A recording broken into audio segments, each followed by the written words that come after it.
In this video, we are going to walk through how to calculate the current ratio. The current ratio measures a company's ability to pay its current debts or liabilities with its current assets or resources. Current in this context means due or turning into cash in less than 1 year or operating cycle, whichever is longer. Generally, we will use the 1-year cutoff for current assets and current liabilities.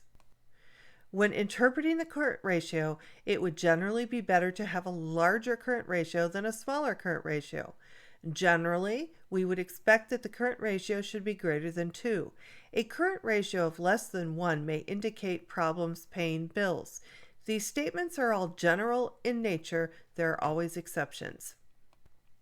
The current ratio is always more useful when it is used for comparison than by itself. The current ratio can be compared to the current ratios of companies in the same industry.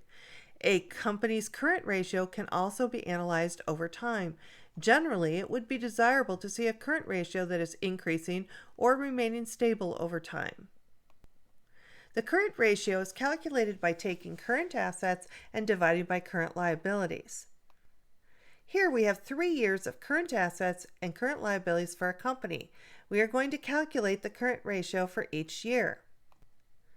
For the most recent year, we would take the current assets of $287,500 and divide by that year's current liabilities to get a current ratio of 2.3. For 1 year earlier, the current ratio is 2.0, which is the current assets of $210,000 divided by current liabilities of $105,000.